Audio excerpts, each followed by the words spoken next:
This is TechSNAP, episode 416, for November 15th, 2019.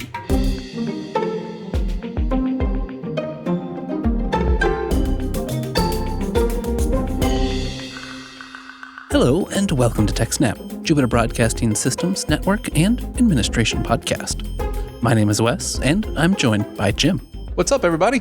Well, let's start things off today with some disappointing developments over at Ubiquiti. I'm, of course, talking about the recent telemetry that's been added to their firmware. Yeah, Wes, that's been really disappointing. To be completely fair to Ubiquiti, it doesn't look like they're probably pulling any worse telemetry than most manufacturers do from consumer Wi-Fi equipment at any rate. It certainly appears that it's your usual grab for a large data set of performance-related telemetry that you can then feed to a machine learning algorithm and figure out ways to improve the performance of your devices. The problem is they've gone about it in just the absolute worst way possible. They didn't inform users ahead of time that they were going to do it. They didn't request consent. They didn't provide a way to turn it off. They kind of hid the feature. And, making things worse when users complained and Ubiquiti didn't seem very motivated to do anything about the complaints. When some people started just blocking the telemetry servers that the Ubiquiti equipment was phoning home to, there was a bug in the procedure that basically caused your APs to leak memory until they crashed. It does seem like communication has been a major problem here. The firmware that introduced this change made no mention of the new telemetry in its change log. And subsequent forum posts addressing the issue, they don't really seem to understand the community's concerns. Though, as you say, Jim, the data that they appear to be collecting seems to be limited to diagnostic information, and honestly, I'd probably opt in if I was given the choice. But I wasn't given the choice, and that's kind of the point.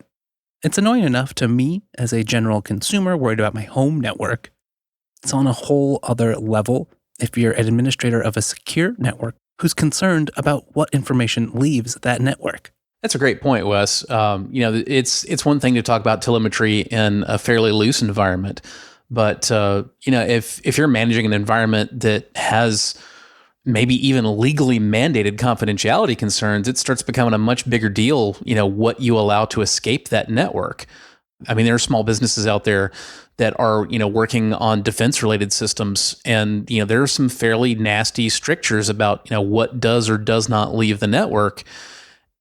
We've kind of already said the majority of it. I mean, nobody got asked about it. Nobody got the ability to opt out, let alone were asked to opt in. And there also hasn't really been a whole lot of transparency about exactly what the telemetry is. It's been basically Ubiquiti's been handling it a lot like Microsoft handles Windows 10 telemetry. It does what it does, and it's all hidden behind end-to-end encryption, and deal with it. Right. I mean, some of the first comments basically said, look at the EULA that you've agreed to with these products. We can do this already. Which is, it's a fancy passive-aggressive way of saying, screw you, I don't care what you think about it. This is unfortunately also not the only instance of Ubiquiti really making its users reasonably angry at its actions recently. I don't know, Wes, are you a user of any of Ubiquiti's camera products? No, I've seen them on the market, but never actually used them. I'm not either, but they're pretty popular amongst, the same kind of small businesses and consultants that cater to small businesses and so forth that use the Ubiquiti Wi-Fi gear. They have a very popular line of security cameras. And much like the Unify controller, there's a software controller for those cameras. And integrators are very happy with it because it scales out very well. A pretty small PC can handle quite a large number of cameras. And it's all very flexible and performant. And, you feel like you're doing your own thing. You can handle it. You can back it up.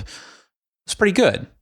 Unfortunately, Ubiquiti has decided that they really, really want you to get it amounts to a hardware controller. You can kind of think of it as the camera, equivalent to the cloud key, which I also was not a fan of over on the Wi-Fi side. I see. So instead of being able to host this controller software on whatever hardware you have, now you need a device for all the cameras to talk to. Is that right?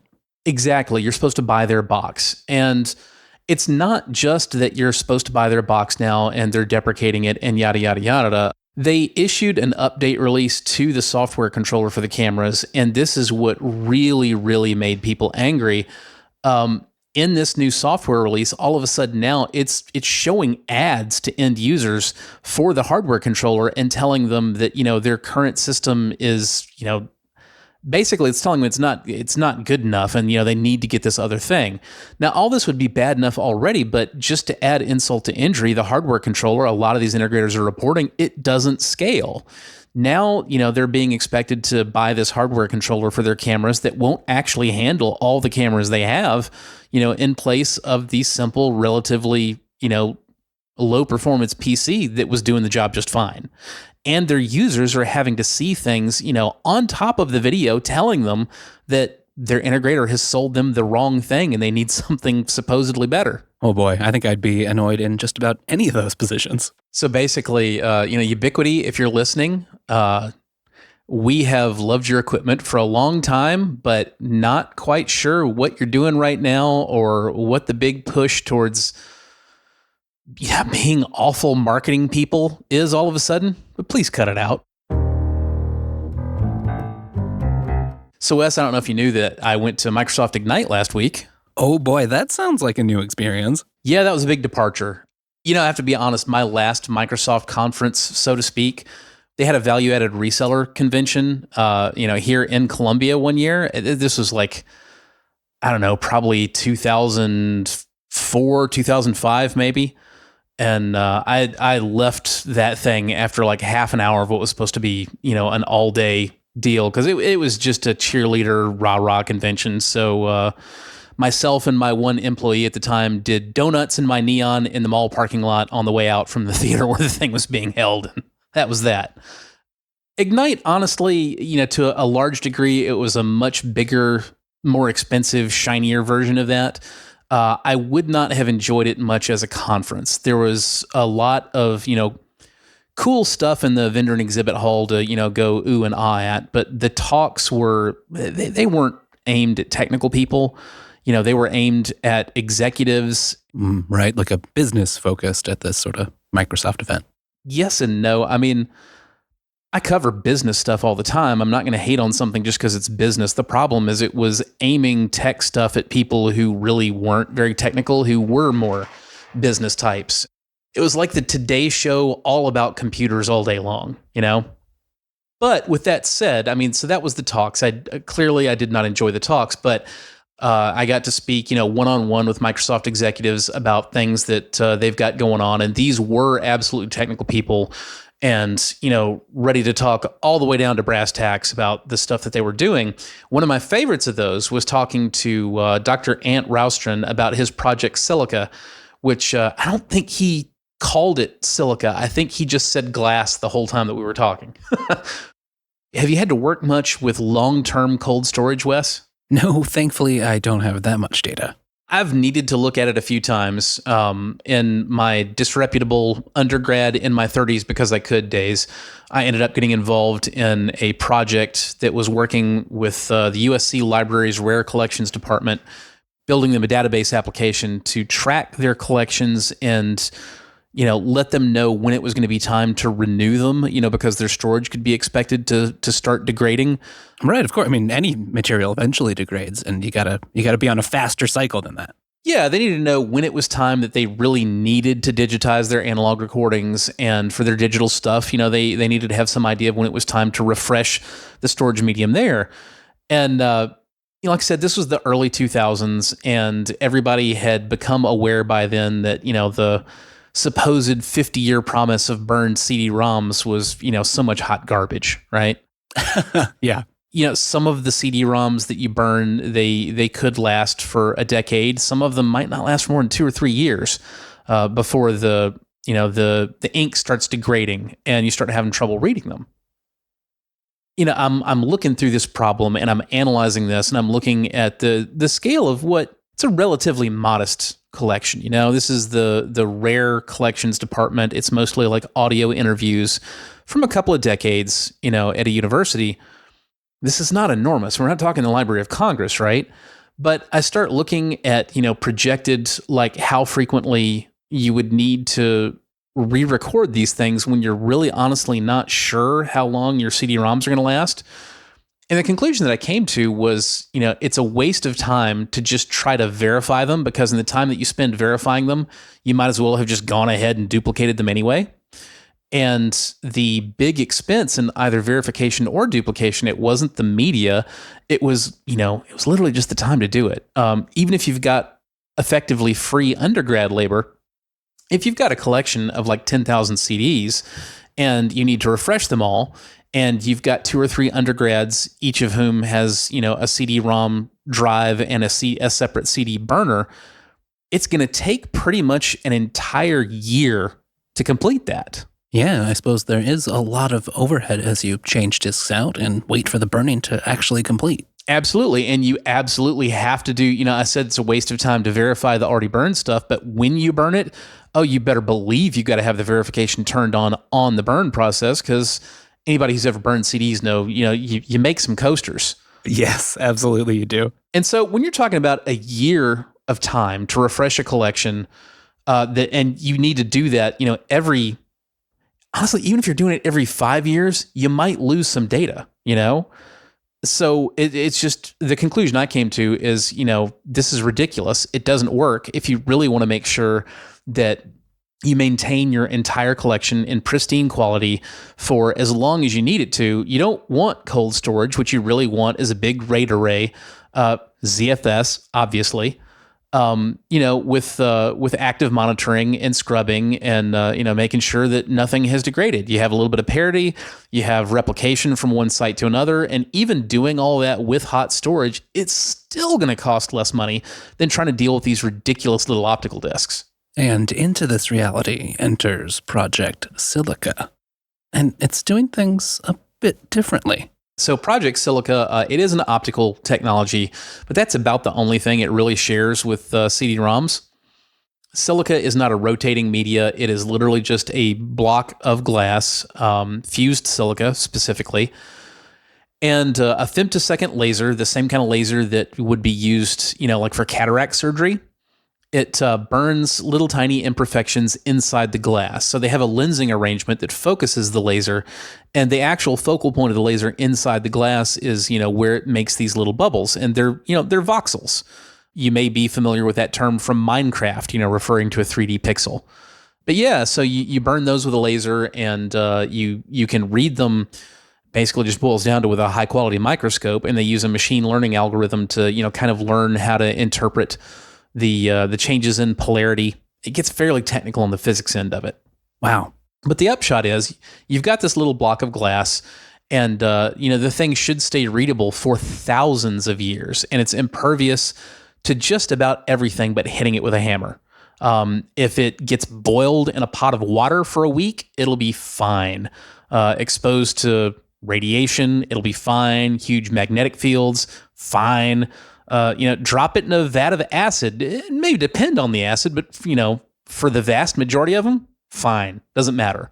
The only thing that's really going to, screw it up is literally if somebody hits the thing with a hammer. And ideally, you'll try to avoid that.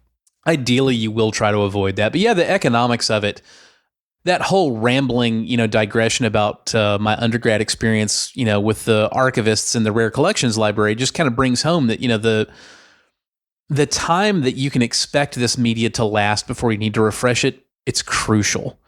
I like to make the comparison for Project Silica with the classic science fiction novel, The Mote in God's Eye, where, you had these aliens that had cyclic collapses of civilization, and they had these very important technology libraries that would only unlock, once the new civilization had learned a little bit about astronomy, and then they could teach themselves the things that they had lost in the last collapse of civilization. This would be good for something like that, but even above and beyond that, you kind of need that just to make it cost effective to say, okay, I've saved this and I can trust that I've saved it. I don't have to constantly be, verifying it and making sure it hasn't been destroyed. Yeah, I like that. There are many challenges in the question of how best to preserve knowledge through time, but we will definitely need a resilient and easily readable medium to do that. And maybe that's Project Silica. Interestingly, it also happens to be kind of beautiful, at least the sample of the movie Superman that they've provided. The silica blocks, they look a lot like the knowledge crystals from that movie when Superman's in his fortress of solitude at the North Pole and, he's downloading all the whatever from Krypton. He's putting big chunks of glass in I don't know, kind of looks like a USB hub, maybe. Something like that. Either way, Project Silica is a lovely shade of blue and looks a heck of a lot better than a CD or DVD, let alone a tape drive. Now, Jim, I'm curious, how does Project Silica compare to other existing storage technologies? I'm going to harp again a little bit on the long-term aspect of this because I think it's very important, especially coming from that archival background to a degree that I do. One of the things that people complain about with digital media is, this idea that, it doesn't last. We have stone tablets from thousands of years ago, but all this information that we have now, it's just going to be completely lost. That is a valid concern. I think it's also pretty widely misunderstood. Very, very, very few books or stone tablets or clay tablets or any other way that humans have ever stored information actually stands the test of time. It's not an accurate thought to think, if we print a book, then that book will be around in 500 years. No, it won't. If you're trying to read a paperback from the 60s, it doesn't work that way. They require very careful care and not a little bit of luck. But it is true that most digital media degrades a lot faster than that. Glass, on the other hand, we've talked about the physical characteristics, but it's probably also worth talking about, how discoverable it is. I mentioned that, Project Silica uses machine learning algorithms to actually read the data off of there. But what we didn't talk about yet is the first few tracks that are laid down onto a Project Silica block. They're ground truth data. You can think of it as kind of like a Rosetta Stone that you can rapidly train an ML algorithm or a human who doesn't know anything about how the data is stored. They can very easily see those patterns and figure out how to work upwards from there. You start out with stuff like 1, 2, 3, 4, 1 plus 1 equals 2, 2 plus 2 equals 4. These are patterns that are very, very easy to detect and realize, okay, I'm starting to learn about this encoding. Patterns you'd think anyone investigating a Project Silica artifact would find very interesting and should stand out. Are there any other benefits of having this ground truth data? Even if they're not really looking specifically for that pattern, if they're looking for any pattern, it's just going to jump out and slap them in the face. And once you've got that, you can work your way up to bigger and better things. Everything about that is it's pretty freaking sweet. I really am in love with the idea of, I don't know if the microscopes were good enough yet, but like 1950s era scientists coming across just like a library of these things and, laboriously working their way up from the ground truth tracks with literally nothing but just microscopes and, having this entire just generations of, information science unfold before them and like learning what machine learning is and, yada, yada, yada. Can you imagine how overwhelming that would be? Oh man, you would be so thrilled. I think it goes beyond thrilled to just like awed. I mean, imagine you're in the 1950s and, your computer technology is vacuum tubes and entire buildings, for a few bytes of RAM. And, you slowly start uncovering this and you realize what's in it and how much it's leading you through and how far away you are from any of that stuff. Like, oh my God. I don't know. I think it's pretty cool. It is very cool. That'll be something we'll have to keep an eye on. Imagine the different directions the technology might, get taken if somebody with a different generation set of motivations just like had all this in front of them and, were just able to roam in whatever direction they pleased through these generations of, research and whatever.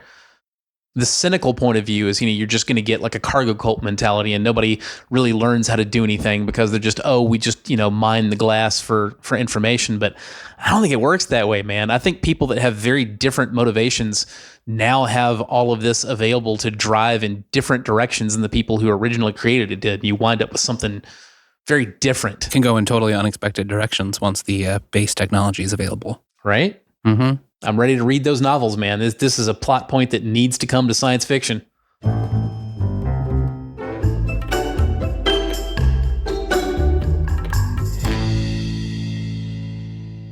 Jim, you mentioned your recent visit to Ignite, and it's got me curious. We also saw the announcement that Microsoft's new Edge browser, or at least the new version, well, it's going to come to Linux, at least eventually.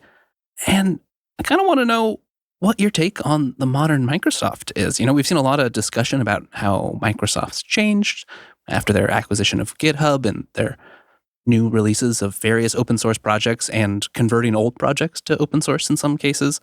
You've been around for a long time, used and deployed many Microsoft products. What do you think? Wes, everybody hates a centrist, but I think that's where I am on this. I think almost everybody has Microsoft's big "we love open source" push pretty wrong. You've basically got two camps.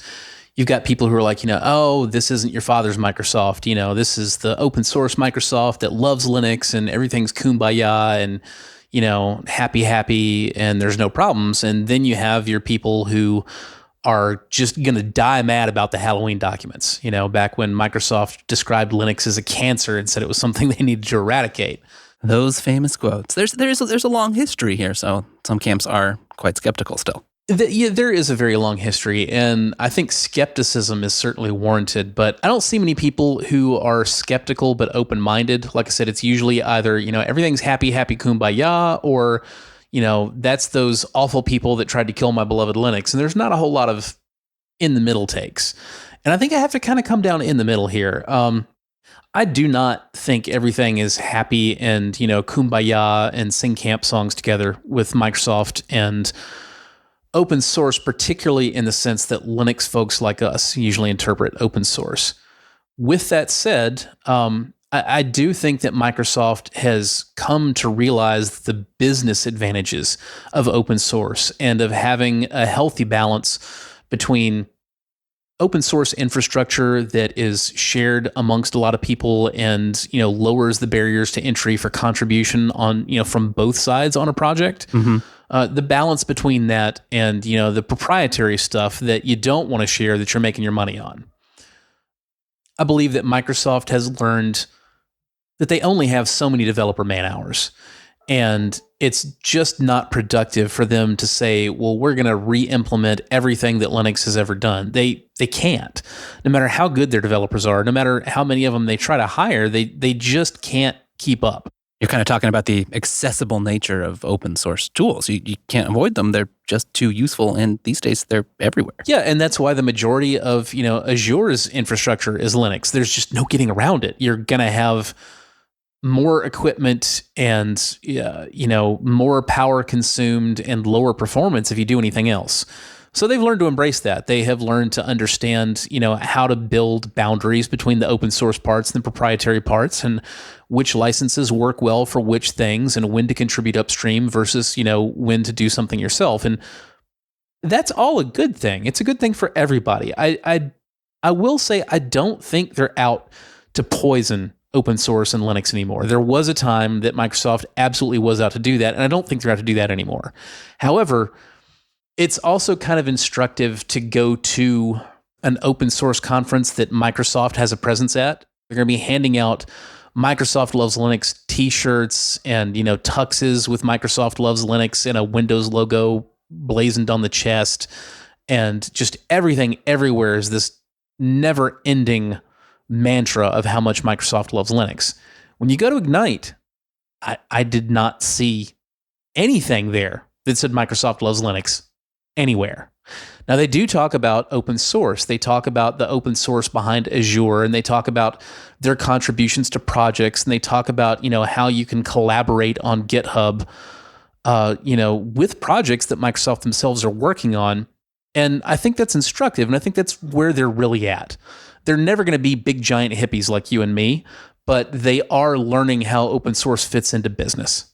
Right. It's a modernized Microsoft that is trying to be pragmatic about open source, has less of an agenda there, but at the end of the day, it makes money selling software and services.